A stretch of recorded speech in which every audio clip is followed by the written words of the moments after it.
창세기 12장 아브라함이 지금 본토 친척 고향과 친척과 아비집을 떠나 내가 내게 보여줄 땅으로 가라 이거죠. 이런 이 본문은 정말 많이 들었던 거죠. 아브라함 하면 대표적으로.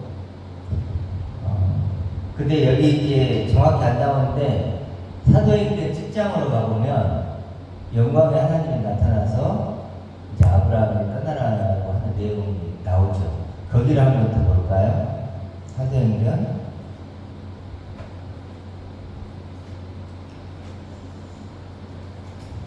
7장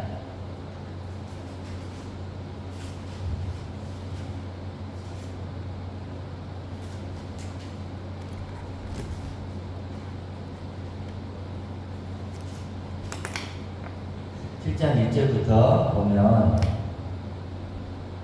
대제사장이 이르되 이것이 사실이냐 스데반이 이르되 여러분 부용들이여 이르소서 우리 조상 아브라함이 하란에 있기 전 메소포타미아에 있을 때 영광의 하나님이 그에게 보여 그랬죠.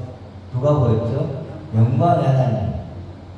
이르시되 뭐라 그러냐면 내 고향과 친척을 떠나 내가 내게 보일 땅으로 가라 하시니 이렇게 나오죠. 그렇죠. 이게 누구에게 나타난 거죠? 아브라함에게 나타난 거죠. 영광의 하나님. 그래서 요구한 게 뭐였죠? 떠나라는 거죠. 떠나라. 이제 어디를 떠나라는 거예요? 고향과 친척과 아버지 집을 떠나라. 떠나서 내가 보여줄 땅, 내가 지시할 땅으로 가라. 새로운 시작이 있으려면 뭐가 있어야 되죠? 떠남이 있어야 되죠. 끝남이 있어야지 새로운 시작을 하니까. 하나님이 왜 그러면 떠나라 그랬을까? 왜 떠나라고 했을까?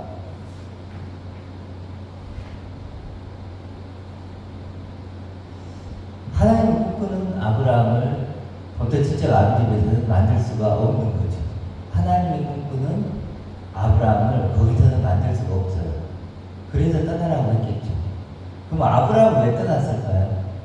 아브라함은 영광의 하나님이 약속의 말씀이 있었기 때문에 떠날 수 있었던 거죠. 우리도 똑같죠. 그렇죠. 우리도 마찬가지라고 생각을 해요. 근데 먼저는 생각해 봐야 될 게 아브라함이 이 떠남이 쉬웠을까 하는 거예요. 쉬웠을까요? 안 쉬웠겠죠. 그렇죠. 자기 고향집, 친척, 아비집은 자기가 평생 살았던 곳이잖아요. 가장 안전한 것이고 안락한 것이고 모든 것이 갖춰져 있던 그런 곳이었죠. 그렇기 때문에 떠나라고 했을 때 얼마나 힘들었을까. 그렇죠. 근데 떠나라고 한 곳은 지시할 때 한 번도 가본 적이 없는 낯설고 익숙하지 않고 새로운 그런 땅이었기 때문에 얼마나 힘들었을까 이런 생각이 좀 들었어요. 정말 힘들겠구나. 어려웠겠구나. 그런데 왜 떠날 수 있었을까요? 왜? 하나님의 약속 때문이죠. 약속 때문에 떠나는 거예요. 보면 무슨 약속을 하시죠? 하나님이 2절에 보면 내가 너로 큰 민족을 이루고 내게 복을 주어 내 이름을 창대하게 하리라. 너를 복으로 만들어주겠다. 이런 약속을 하신 거죠. 그래서 이것 때문에 아브라함이 떠날 수 있었던 거죠. 그렇죠?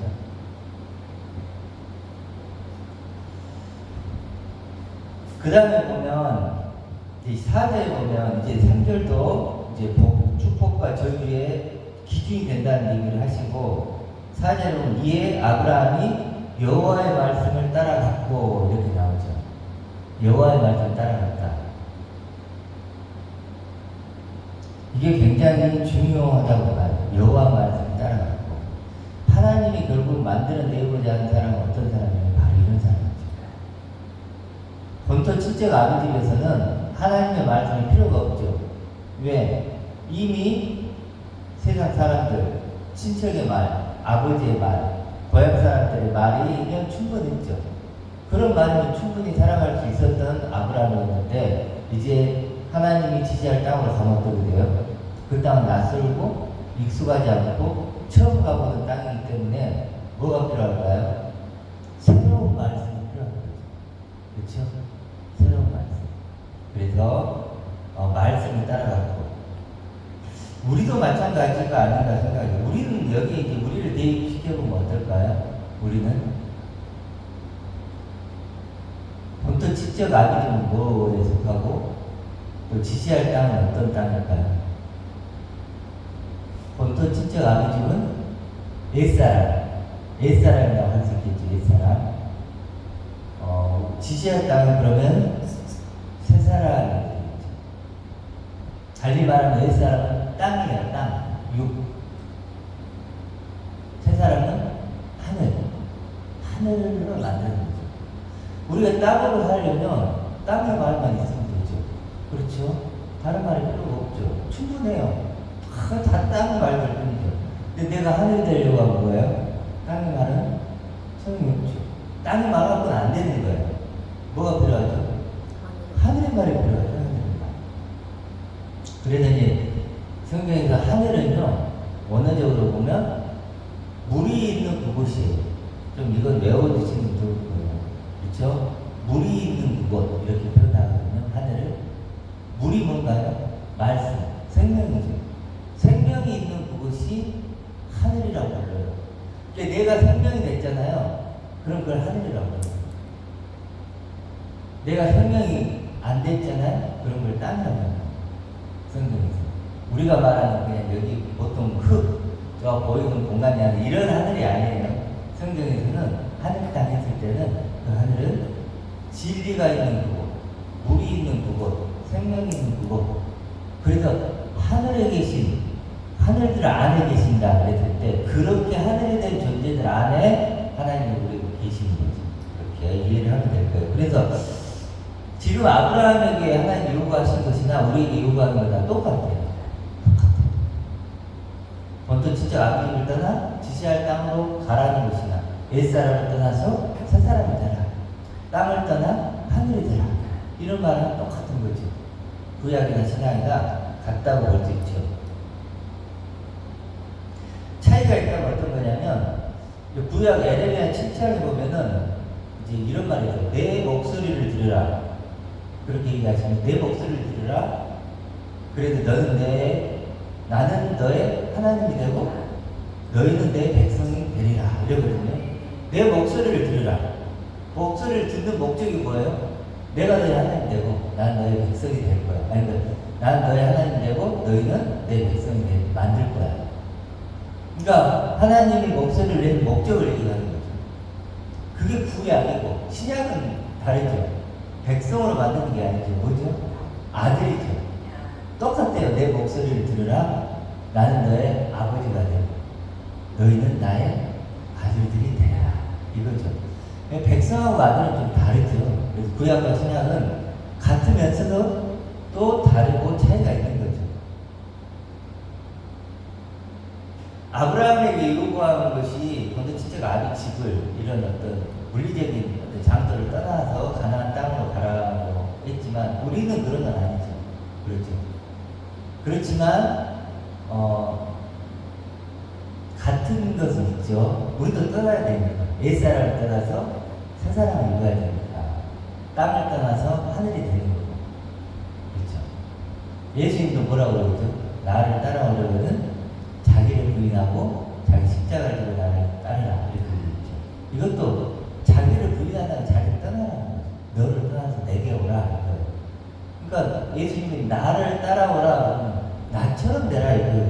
나처럼 되라. 나처럼 하나님의 아들이 되려면 너를 떠나야 돼. 너를 부인해야 돼. 같은 얘기를 계속 하시는 거예요. 그래서 성경은요 구약이든 신약이든 하나를 계속 얘기하죠. 독생자가 뭔 뜻이냐면 그 하나가 된 자. 그 하나가 된 자. 그 하나가 되는 것. 그것이 목적이죠. 최종적으로. 그럼 나도 그 하나가 되면 나도 독생자죠. 그렇죠. 우리에게 독생자를 주셨으면 좋겠는데 그 하나를 만드는 것이 목적이니까. 자, 그러면 이제 중요한 질문이 하나 있어요. 자, 아브라함에게 지시할 땅으로 가라고 했는데 보여줄 땅으로 가라고 했거든요. 그래도 하나님 꿈꿨던 아브라함은 뭐예요? 큰 민족을 이루고 이름이 창대하게 되는 거예요. 아브라함. 그러면 지금 나에게, 우리에게는 하나님이 뭘 요구하실까요? 하나님의 아들이죠. 그렇죠.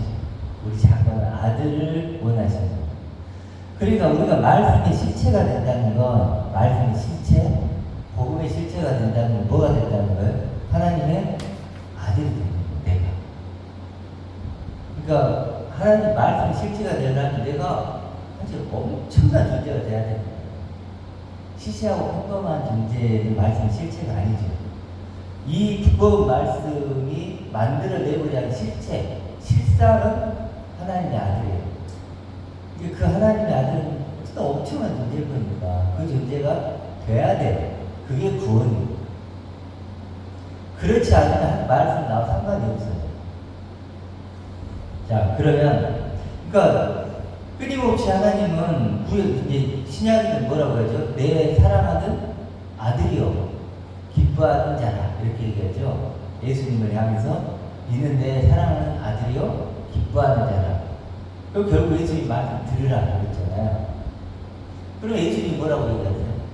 내가 아버지로 말미암아 사는 것 같이 저희도 나처럼 아버지로 말미암아 살게 하라 하십니다. 같은 거죠. 그러면 내 사랑하는 아들이요 기뻐하는 자는 또 누구를 향한 얘기죠?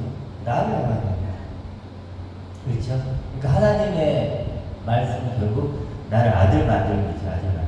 자, 그러면 이제 중요한 질문, 오늘 해야 될 핵심적인 내용을 해볼게요. 그러면 우리는 성경에 다 하나님의 아들이고 하나님 삼성자고 영생이라는 얘기는 자주 들었어요. 그러면 이런 존재를 어떻게 경험할 것인가?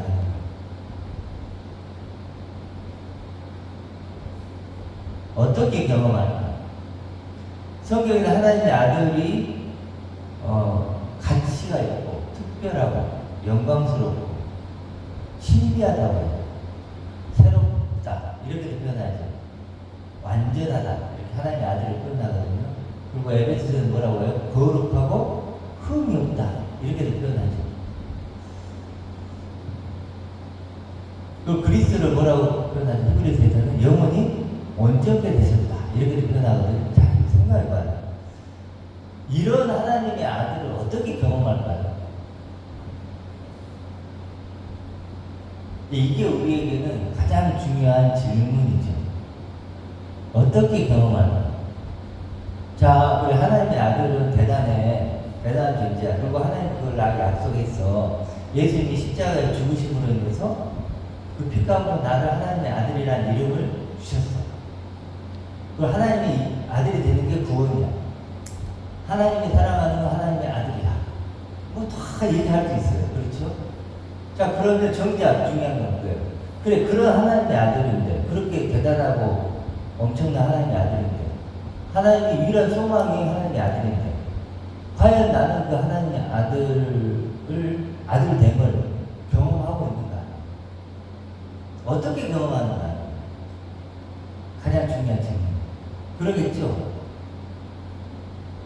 왜 그러냐면, 우리가 육신적인 사람은 경험한다는 게 뭔지를 알죠. 거지를 경험할 수 있고, 그렇죠. 뭔가를 경험할 수 있고, 왕자가 있다고 쳐봐요. 왕자를 경험하지만, 왕자는 직접 경험 안 되지만, TV 보면 알잖아요. 아, 저기 왕자구나. 간접적으로 경험할 수 있잖아요. 그렇죠. 영화 배우가 있어요. 영화 배우가 막 영화를 하고 시상식을 가고 막 멋지게 하죠. 그럼 나는 영화 배우가 아니야. 그러다가 간접적으로 경험이 되어 왔대요. 간접적으로 되죠. 아, 저게 영화 배우네. 아, 멋있네. 나는 영화 배우가 아니고 간접적으로 경험이 돼요. 그렇죠? 그러니까 이런 육신적인 어떤 존재는 경험이 쉬워요. 쉽단 말이에요. 근데 하나님의 아들은 하나님의 형상이잖아요. 사람 형상이 아니에요. 이걸 어떻게 경험할까 하는 거예요.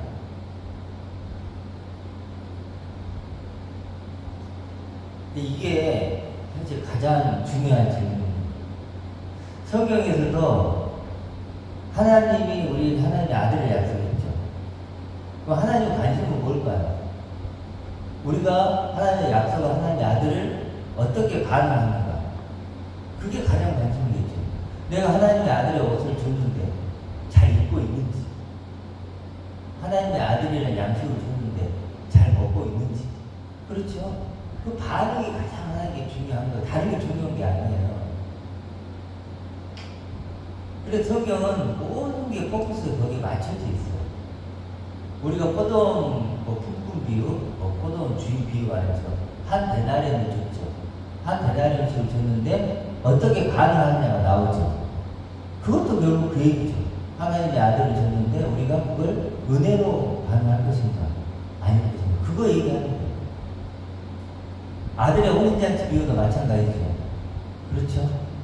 아들의 혼인잔치 비유도 예복을 줬는데, 아들이라 예복을 줬는데 그걸 입었는가 안 입었는가, 그냥 구경만 하는가, 다른 목적이 있는가, 그것을 얘기하는 거잖아요. 씨 뿌리는 비유도 무슨 씨가 뿌려진 거예요? 하나님 뿌리고 싶은 씨는 하나밖에 없어요. 아들의 씨를 뿌렸는데 과연 그 씨를 같이 어떻게 반응하는가, 그거 얘기하는 거죠. 그렇죠? 그러니까 하나님의 관심은, 우리 관심은 여러 개가 있을지 모르지만 하나님의 관심 하나라니까. 나를 아들로 만드는 겁니다. 그러면 가장 중요한 우리 입장이 뭐냐는 거예요. 하나님의 아들을 어떻게 경험할 것인가 하는 거예요. 저는 일주일 동안에 이거 좀 고민이 되더라고요. 어떻게 경험해야 되나. 아들 되면, 하나님의 상속자 되면, 내가 영생이 되었다고 하는데 과연 그 영생을 어떻게 경험하지? 어떻게 맛보고 어떻게 누릴 수 있는 거지? 그거예요. 근데 왜 이게 중요하냐면, 내 경험이 일반화될 수 있는 위험성이 있어요. 내 경험. 우리는 경험을 통해서 뭔가를 알거든요. 경험을 통해서 뭔가를 알게 돼요. 그렇죠? 수박을 알게 되는 것도 뭐예요? 수박을 먹어본 경험이 있죠. 그렇죠? 그걸 통해서 우리는 수박을 알아요. 그런 것처럼 연애를 해보죠. 연애를 통해서 연애가 뭔지를 알죠. 연애를 경험하죠. 그런 것처럼 우리는 경험을 통해서 뭔가를 아는데, 내 경험을 일반화하고 객관화시켜버릴 수 있는 위험성이 있죠. 저도 굉장히 경계해요. 그것을 좀 항상 고민하고, 혹시 내가 이 아들됨을 경험하는 이 경험을, 야, 이게 전부야, 이렇게 다 해야 되는 거야 라고 일반화시켜버리는 건 아닐까. 그러면 어떻게 될까요? 다른 사람의 경험은 무시되고 외면하고 독단에 빠질 수 있는 위험성이 빠지겠죠.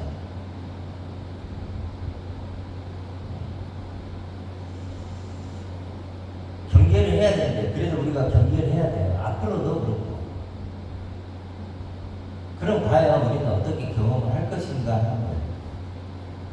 어떻게 경험할까? 그건 말씀밖에 없죠. 그렇죠. 아브라함이 지금 뭘 따라갔죠? 말씀을 따라갔죠. 그런 것처럼 우리도 말씀을 따라가는 수밖에 없어요. 그래야 보여줄 땅에 도착하는 거예요. 하나님은 지금 목적이 뭘까요? 아브라함에게? 가나안 땅에 가는 게 목적이 아니에요. 사실 가나안 땅 금방 가버려요. 목적이 아니고 말씀을 따라가는 사람을 만들고 싶은 거예요. 하나님을 따라가는 사람. 그래서 창세기 15장 1절에 뭐라면, 나는 너의 상급이고 너의 방패고 상급이다. 목적이 분명히 나오죠. 난 너의 방패가 되고 난 너의 상급이 될 거야. 이게 뭐예요? 아브라함을 떠나라고 하는 목적이에요. 그렇죠. 땅에 가는 게 목적이 아니에요. 하나님과의 관계가 목적이에요. 항상 관계.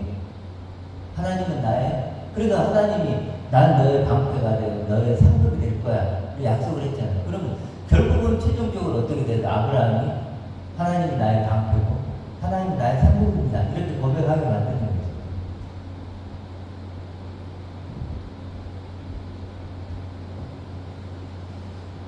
자, 그래서 중요한 것은 이제 이거예요. 하나님의 아들됨을 어떻게 경험할 것인가.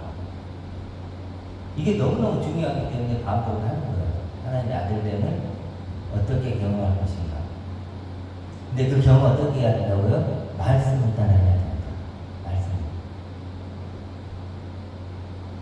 많은 사람들이 사실 하나님의 아들, 구원, 생명 이런 걸 경험하죠. 하나님 경험을 한단 말이에요. 근데 그게 말씀을 비춰서 그게 정말로 내가 좀 경험하는 게 말씀이 에서 증거하는 그런 경험인가 아닌가를 살펴야죠. 그렇죠? 살펴볼까요? 한번 생각해볼게요. 우리 이제 향토교회 성도님들은 어떻게 경험하는지, 어떻게 경험하냐 스스로 한번 생각해보세요. 어떻게 경험하고 있는지, 내가 하나님의 아들됨을 어떻게 경험하고 있는지. 보통 교회는 어떻게 경험하죠? 어떻게 경험할까요? 박 집사님 어떻게 경험할까요? 보여지는 신앙생활. 그렇죠. 뭐 이렇게 기도 응답을 받고, 자, 내가 이제 어려움이 있을 때 하나님께 기도해서 기도 응답을 받고, 내가 어떤 선택의 상황에서 하나님께 물어서 뭐 이렇게 할까 저렇게 할까 이렇게 묻기도 하고, 또 뭐 이제 죽으면 우리가 이제 하나님 천국을 준비하고 있다 이걸 믿고, 그리고 하나님에 대해 삶을 책임져 주시고 뭐 이런 거. 그렇죠. 그래서 뭐 내가 큰 병에 걸렸거나 그랬을 때 뭐 하나님 날 치료해주고, 또 어려움이 있을 때 건져주고, 뭐 이런 것들, 나쁜 어떤 성격적으로 나쁜 어떤 그런 것들을 하나님을 믿고 또 개선시켜주고, 뭐 이런 것들이겠죠. 우리가 경험을. 근데 생각해보면 그게 너무 자연스러운 거예요. 그렇지 않나요? 육신을 입고 있는 보이는 이런 세상 속에서 우리가 하나님을 경험하는데 뭐가 있겠어요? 결국은 육신적인 거. 그렇죠. 또 삶 속에서 일어나는 일들. 그런 것 속에서 우리가 하나님을 만나는 것이 어찌 보면 좀 당연한 거고. 구약을 봐도 그렇잖아요. 구약을 봐도 요셉만 봐도 그렇죠. 하늘 맨날 무덤에 빠지고 감옥에 들어가고 다시 건져주시고 뭐 이런 것들. 다윗 같은 경우도 그 사울과의 어떤 그런 것 속에서 끊임없이 그런 일이 반복되잖아요. 그러면서 하나님을 경험하고 체험하고. 그러면 그걸 그대로 가면 우리도 그렇게 지금 보통 교회에서 이루어지고 있는 하나님의 아들됨을 경험하는 것은 자연스러운 것이 아닌가라고 생각할 수 있어요. 근데 과연 그럴까? 이제 내 성경, 특히 신약은 그렇게 얘기하지 않고 있다는 거예요. 뭐라고 얘기할까요? 우리 몇 군데를 한번 말씀을 찾아볼게요. 어디서부터 보냐면, 우리 몇 번 봤는데, 베드로 전서 5장 10절 볼게요. 찾아봐요. 382면. 베드로서하고 히브리서만 찾아볼게요.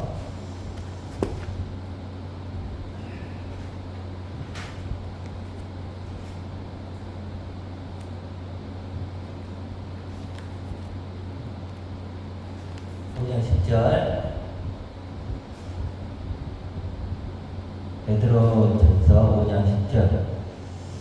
제가 읽어볼게요. 모든 은혜와 하나님 곧 그리스도 안에서 너희를 부르사. 은혜의 하나님 얘기했죠. 은혜의 하나님인데 곧 은혜의 하나님을 설명하는데 어떤 은혜를 주셨느냐. 그리스도 안에서, 그리스도와 똑같이 이런 말이죠. 너희를 부르사. 똑같은 존재로 너희를 불렀는데 어떤 존재냐? 자기의 영원한 영광에 들어가게 하신 이다. 이렇게 표현합니다. 은혜라는 게 뭐냐라고 했을 때 그리스도와 똑같은 존재로 나를 부르신 거예요. 그리스도와 똑같은 존재. 근데 그 존재가 어떤 존재예요?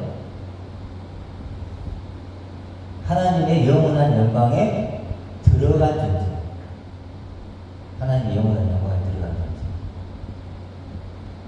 그렇게 하나님은 하셔서 고난을 당한 우리를 온전하게 하시고 굳게 하시고 강하게 하시는 털을 견고하게 하십니다.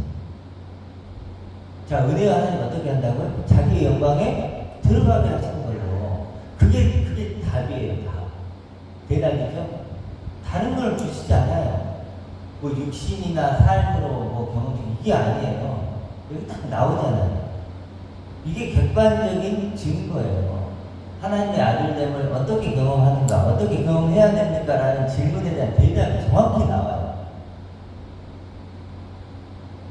자기의 영원한 영광에 들어가게 하신다.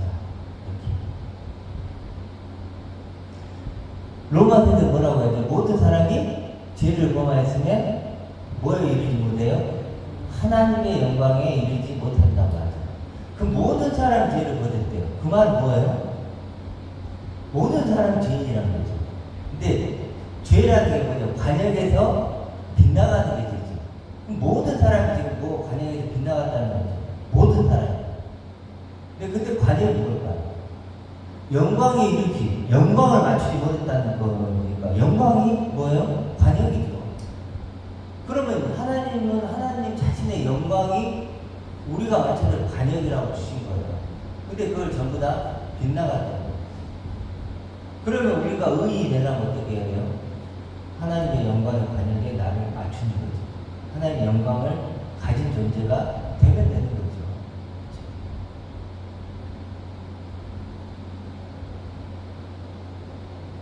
그러니까 그러면 하나님의 영광이 뭐냐? 또 이렇게 질문할 수 있죠. 하나님의 영광 충만. 에베소서 우리 골로새 몇 번 얘기했죠. 우리가 하나님의 영광으로 우리를 강건하게 하시고 하나님의 충만을 우리 안에 갖게 하시고 그런 표현이 있었죠. 하나님을 하나님 되게 하는 것.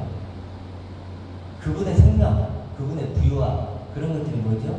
영광, 충만 이렇게 얘기하죠. 하나님을 하나님 되게 하는 것. 그게 뭘까? 그걸 우리가 구하고 찾고 두드리는 거죠.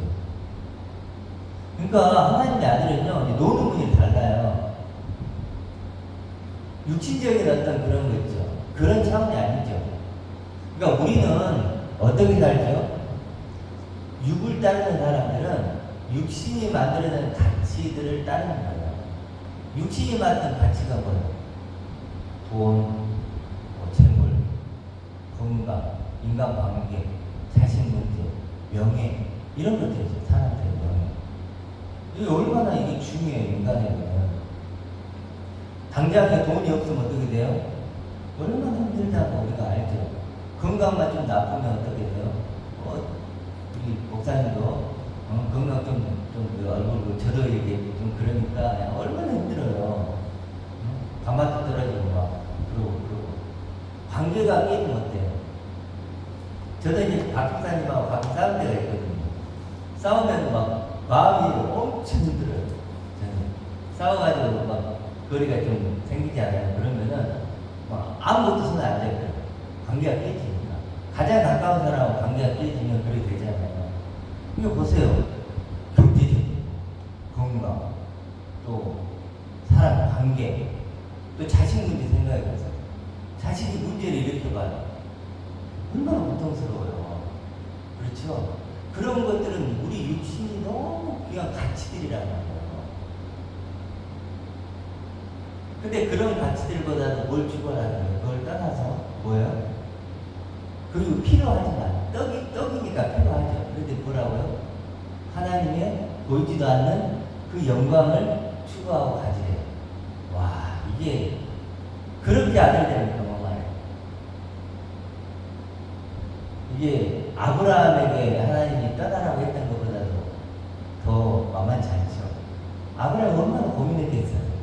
안 그래요? 그 자기가 누렸던 그거 있죠. 그리고 그 이제 갈대아 우리에서 하란으로 가거든요. 하란으로 가서는 또 재산도 많이 늘려요. 거기를 떠나기가 얼마나 재산을 많이 늘렸다는 건 뭐예요? 뭔가 생활 기반이 돼 있었겠죠. 거기를 떠난다는 게 얼마나 힘들었겠어요. 특히 그 시대에는 더 그랬죠. 얼마나 그 하나님의 그 떠나라는 그 요구가 얼마나 버거웠겠냐, 아브라함은. 그래 뒤에 보면은 뭐 이렇게 기근이 들어가지고 애굽 땅으로 갔는데 막 자기 아내를 사라를 누이라고 막 속이잖아요. 그렇죠. 그런 일까지 벌어지면 그런 어떤 어려움을 당하죠. 마찬가지로 말씀을 따라가지 않았다면 그런 일이 안 벌어지죠. 우리도 그러지 않나요? 우리도 마찬가지죠. 육신의 가치만 추구했던 우리들에게 하나님이 보이지도 않는 자기의 영원한 영광에 들어가게 하신다. 막 이런 말씀을 우리를 초대하고 부르시는 거예요. 그러니까 이 요구가 아브라함의 요구보다 훨씬 더 강하다고 말하죠. 물리적인 건 아니지만 영적으로 이거 얼마나 이게 어찌 보면 우리가 받아들이기 힘들 수 있는 요구인가 이런 생각을 좀 해봐요. 자, 그런데 우리의 반응과 상관없이 성경은 계속 그걸 증거하는 거예요. 자, 히브리서를 볼게요. 히브리서 2장 10절 볼게요.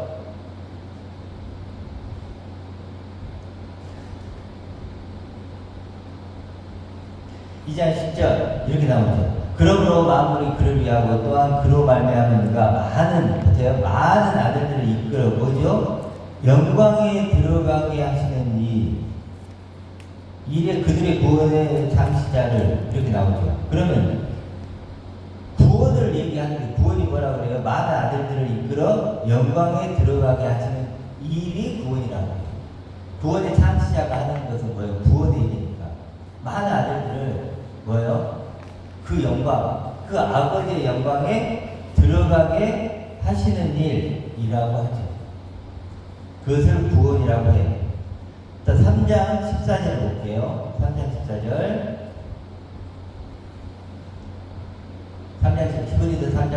우리가 시작할 같이 한번 읽어볼게요. 이것은 자 시작. 우리가 시작할 때 확실한 것을 끝까지 견고히 잡고 있으면 그리스도와 함께 참여한 자가 되리라. 우리가 시작할 때 확실한 것을 잡고 있었대요. 확실한 것이 뭘까요? 당연히 아까 앞에서 얘기한 거겠죠. 우리가 시작할 때 뭘 했죠? 그러니까 지금 교회와 성경 말씀이 다른 것은 시작할 때부터 달랐어요. 그러니까 이 교회는 예수님의 십자가를 믿으면 죄 용서받고 천국 갑니다. 이것이 구원으로 소개를 했던 것이고, 초대교회 성도들은 그게 아니고 어떻게 설명했죠? 많은 아들들을 하나님의 영광에 들어가게 하신다. 또 베드로가 얘기했던 것처럼 자기의 영원한 영광에 들어가게 하신다. 이것을 구원으로 소개했던 거예요. 완전 다른 거예요. 시작할 때부터 다른 거예요. 그들은 확신해. 시작할 때부터 확신한 것은 뭐였냐면, 나는 비록 육신을 입고 있지만 나는 하나님의 영원한 영광에 참여하고 동참하고 그걸 가지고 살 하나님의 영원한 상속자야. 이것이 구원이야 라고 하는 확신을 갖고 있었던 거예요. 다르죠. 그래서 보세요. 확신한 것을 끝까지 견고히 잡고 있으면 어떻게 돼요? 그리스도와 함께 참여한 자가 되리라. 그리스도와 함께 참여한 자. 어디에 참여해요? 당연히 아버지의 영광이죠. 그 아버지의 그 영원한 영광에 참여한 자가 되리라. 이렇게 나옵니다.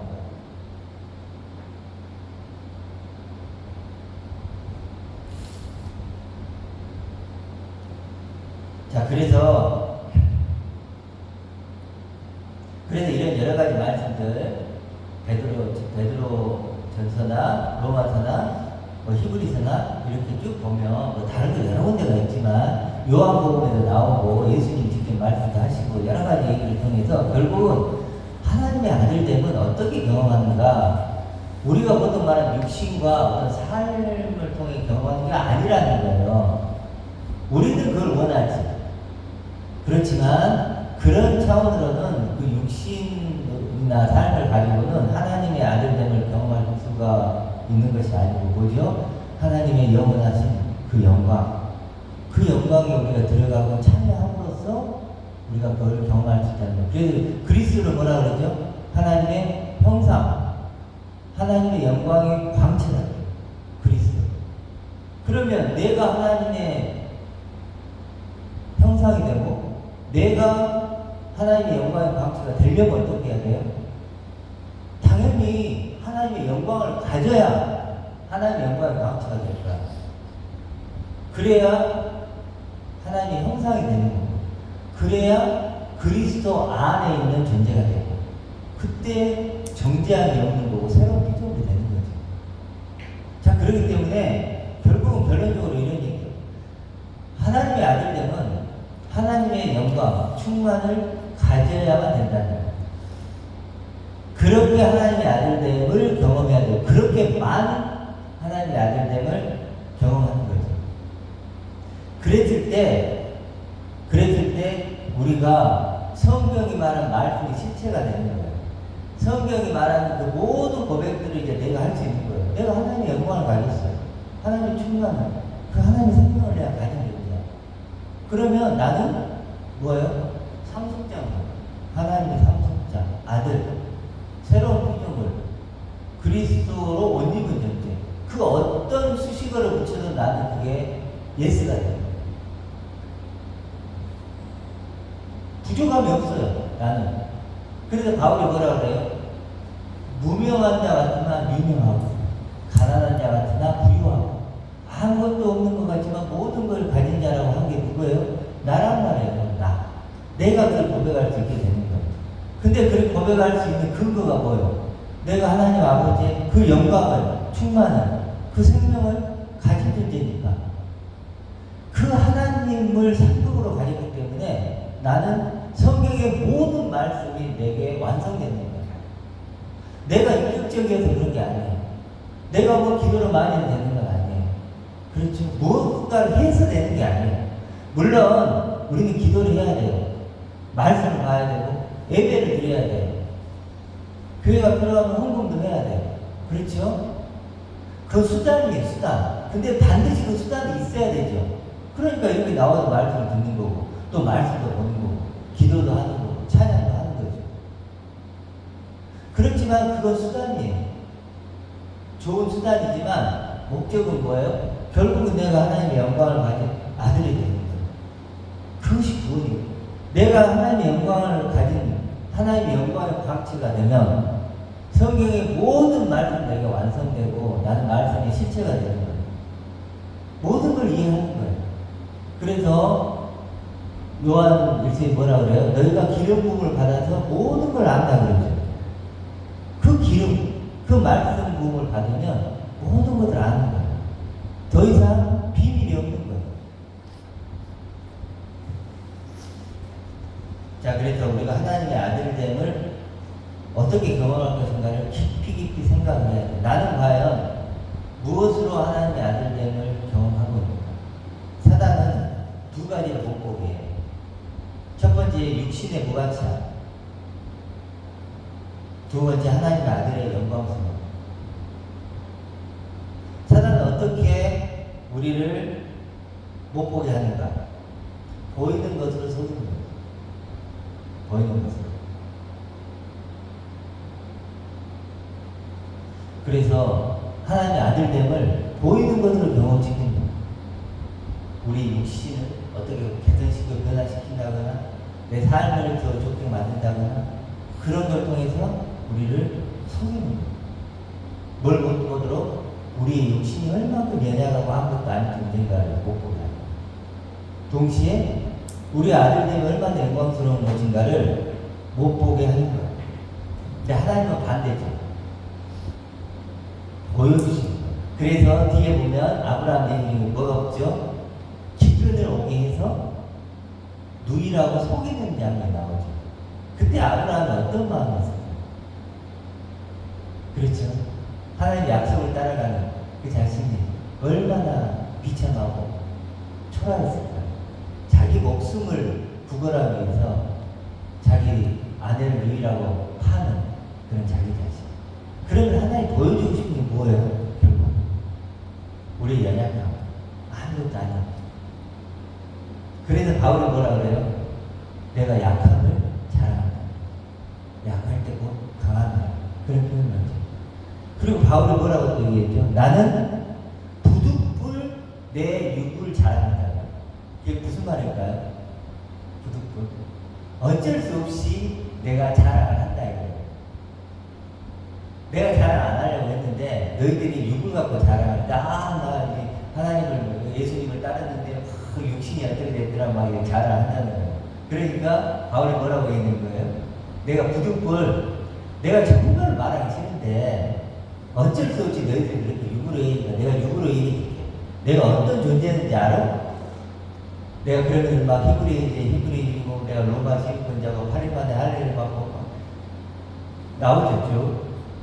그게 무슨 얘기를 바울이 얘기하고 싶은 걸까요? 왜 그 얘기를 했을까요? 하나님의 아들됨을 사람들이 뭘로 경험하고 있는 거예요? 뭘로 경험하고 있는 거예요? 육으로 경험하고. 자기가 버렸던 육의 가치들이 있죠. 그걸로 그 사람들은 예수 믿음의 증거를 삼고 아들됨으로 증거를 삼고 있는 거예요. 그러니까 바울이 보니까 어때요? 얼마나 답답했겠어요. 그래 부득불 내가 육을 자랑해 볼게.